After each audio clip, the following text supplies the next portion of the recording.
Alright guys, so welcome back to Basin Motorsports. It is finally time to start wrapping the WideFox.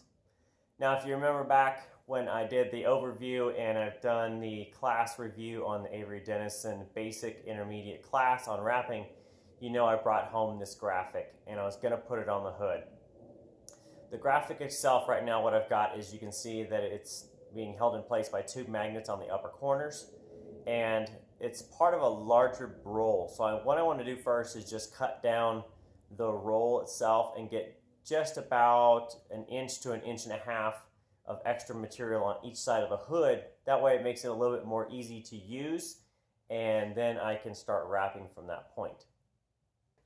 So basically how I'm going to do this is just use a little cutter tool. Now it's got an inside piece here on the razor blade, so you basically put the material through there and then it just cuts it. It makes it a lot easier. You don't have to worry about cutting yourself like you would with a blade or anything else.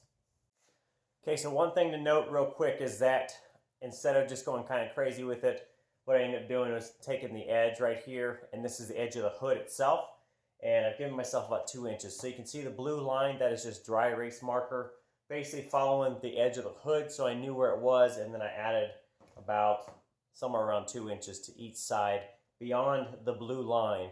Now I can go right back in, I can go take some soap and water, clean this right back off, and my hood now is aligned where I want, plus it is cut to shape. Alright, so you can see now that I've got the wrap kind of flipped over in half on the hood, and I'm going to work on half of the car at a time. Makes it a little bit easier, that way I don't have to work on too much of it at a time. Now I've already cleaned the bottom edge of the hood all the way on the periphery, and that was just done with 70% isopropyl alcohol. The top was already sanded to 1500 grit. It was cleaned then with just some water and baby soap and a spray bottle, wiping it off, and then the top surface right here has been cleaned with 70% isopropyl alcohol. Ooh, that's a mouthful. Now there's two ways to wipe it off. If you've got a great surface that is a clear coat, no swirl marks in that, I would say use a terry cloth towel, something like this, or a microfiber towel. And that way when you do wiping, you don't have to worry about swirl marks or anything else. If it's just a painted surface, kind of like this one, you can get away with a blue shot rag. Now, neither of these will leave lint behind, which is great, so don't use a regular paper towel for the final clean because it will leave lint, and then it gets stuck on your wrap, and that's just tacky, literally. So your towel will tell you. So if I show you there, you can see it's starting to dry, but there's no dirt on it. So read your towel. Clean, clean, clean until your towel is clean, and that means your surface is. Remember, we're going to start at the back, wipe to the front, or in whatever direction, but only wipe one direction. That way you're not wiping dirt on and then wiping dirt back on that way. Are you ready? Let's get a wrap on. Okay, so I'm just going to peel the back off, use the same tool, take the backing off there, and now it's time to flip it over, start wrapping.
Okay, so the first quarter, I would say, is done. Now, my hands are clean. Everything's going good so far. Now, the thing I learned about wrap class was that you've got to be really patient. This stuff kind of wads up on itself a little bit, and you've always got to kind of pull. And what I was taught is you're kind of pulling in triangles. So if you've got a point here that kind of wrinkles up, you basically pull out and away from it. Basically pull out and away. And what it'll do is it'll stretch that material out, and then you can kind of squeegee it down in there. So as you can see, This is the top half here. Now, unfortunately, I've been packing this darn wrap so much back and forth, it's got some scratches in it that I can see. Not a big deal though, because about the time you take a rock chip to it, it all kind of goes out the window, or a big bug. So next I need to do, finish up here. I need to start feeding it down in here. Now you know it's got a recess down on this side, so you don't want to stretch all the way over it and try to force it down in there. What you want to do is take the material and just use your squeegee, kind of pressing it down in, and kind of like, think of it like water flowing. Water flows from high to low. It doesn't jump the valley from peak to peak. It flows down through the valley and then back up and out. So that's what you've got to do with your wrap. Let it flow like water. I think that's what Bruce Lee said.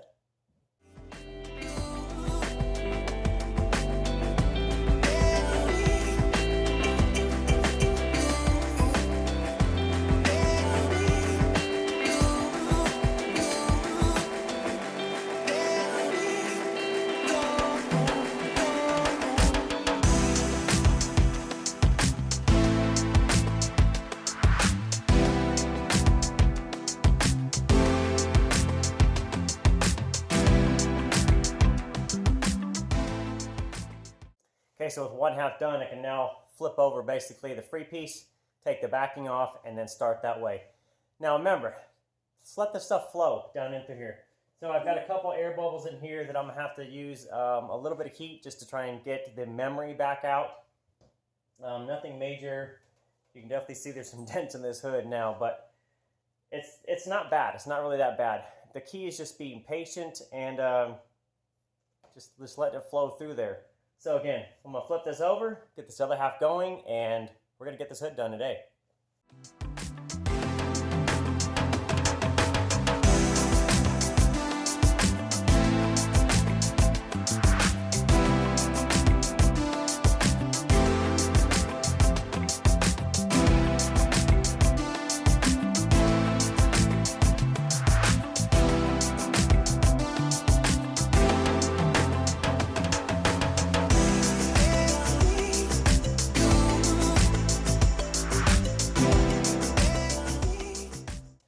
Again, if you've got wrinkles and stuff, remember you're pulling away from the wrinkles. So if the wrinkles are running this way, you're basically going to pull directly perpendicular to them. And just use your core, you know, let your body do it. Don't worry about the yanking with your arms and that. You don't have to do that. Just use your body weight, get a little bit of grip on it, 4 fingers, thumb underneath, and just pick it up and pull it. This stuff is a lot stronger and tougher than you think it is. So there again, air bubble, pick it back up, not a big deal, peel it back up, pull it again, and you start working the air back out.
Okay, so here's the hood finally wrapped.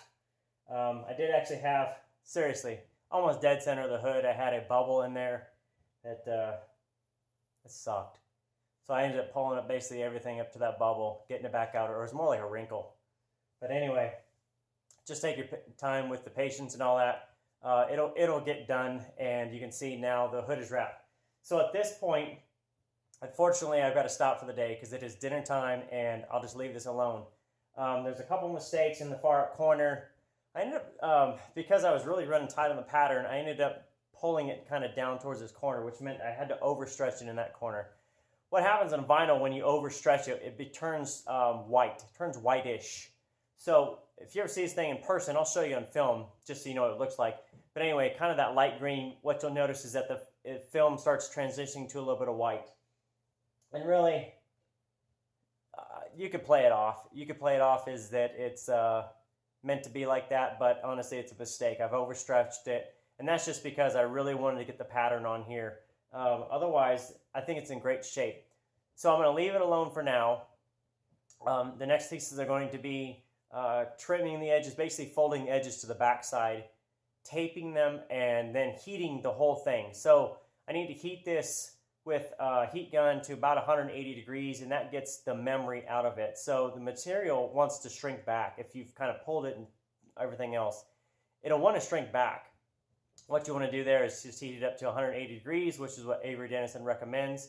And you can do it with a heat gun and a laser thermometer, and basically just go over the whole thing, heat it up, get it to relax and take that memory out of the material, and that way it wants to stay where it is. So I'll give you the final shot, and then I'll show you kind of the end product when I'm done, because using a heat gun, it ain't so bad, but I'll show you the end.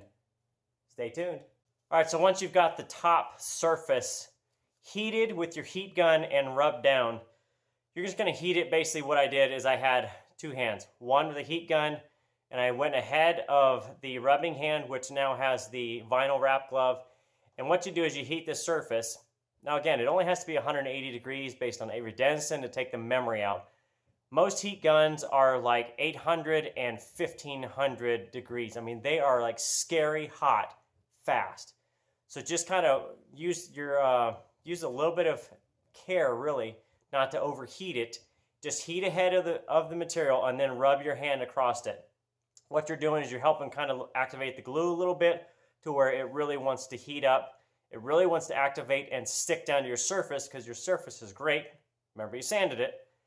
And that way your hand will feel all the little air bubbles. Now by heating in that, you can always, if you really find one you can't get out, you can use a little bit of a razor edge, pick right just outside of the edge of the bubble, and then you can use your squeegee to kind of squeegee it out. That's a last minute deal.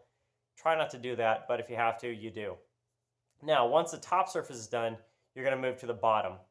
So take your heat gun and wrap the whole edge. So the heat gun, I came over here to the edge, and I just went all the way around it and just used my fingers, basically go around it. So you can just use kind of a pinching motion. What that does is it obviously takes the memory out of the edge, but this edge wants to return. It wants to go flat again because that's how it was naturally done. So by heating it, you take out that memory to want to go back flat. It'll then wrap around, and what you want to do is get this wrapped to where the seam of the hood is. So you've got an inner and an outer. Your outer is wrapped around and basically bent down to where it clamps, right? So it comes in, clamps over the top of your inner, which is this piece here. That's your inner. Now, the vinyl itself, you can just use your glove, stick it all the way down to that seam, and then when you're done, you're going to take a razor blade and you will cut. Now remember, vinyl is only 3/1000ths of an inch thick. It is very, very tough, but it's very thin, so you don't have to go crazy with pressure. Use a low angle, cut it right down, and you can use the blade just literally right down the seam edge of the metal. That'll give you about 1/4 to 3/8 of an inch away from the edge of vinyl. This is what that kind of looks like. So here's the edge. You can see right here is where the inner or the outer wraps around, and it's here. So you can see all the way down. That is how the material comes in. So once you have everything done there, you now have your edges wrapped. Once you have everything cut off, and just be careful, give yourself a little bit extra. Remember, you can always cut more later if you need to, just don't overcut and get too close to the surface. The last piece to be able to do this, once you have everything there, is you want to edge seal it. Now you can buy a big roll, and I'll show you. This is a big roll of edge sealer tape. Now this is vinyl, and it's sticky, and if I can show you, it's clear. Now you can buy this in matte or satin finish. This is actually matte because I bought it for the anthracite, then I didn't use it, and I bought satin. So anyway, it's actually pretty close, so I wouldn't get too hung up if you have matte or satin and you're kind of mixing it up between the vinyls. Don't get too hung up on that. It really doesn't notice. What you'll then do is you want to take that vinyl tape and you want to put it over the edge. So half the tape needs to go on the vinyl, half needs to go on the metal. And what it does is it seals the edge of the vinyl so that it doesn't want to peel back. You've already removed the memory with the heat, but you want to seal it so that you don't get water or dirt or anything else kind of digging at that edge trying to peel it away. And it just gives it a really good durability. The tape itself isn't very expensive, and I bet you probably get 2 or 3 wraps out of one roll. It goes really pretty far. Okay, so here's the finished product of the hood. What do you think? Now remember, this is only going to be temporary probably. It's probably going to go to the urban jungle eventually. But when I get this car out after wrap, the whole goal of it is to basically punch you in the eye. I want you to look at this car and go, whoa! So, does it do that? Does it actually make you a little crazy? And if it does, that's the point.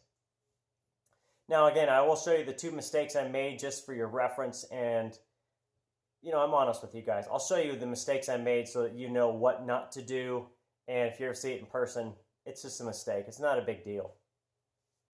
Okay, so the first mistake is going to be this little bit right here. Of course, thankfully the image does that, but this was overheated.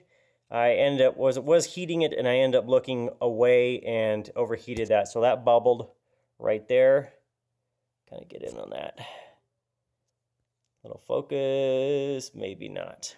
All right, so that's one, and that'll be hidden by the emblem anyway.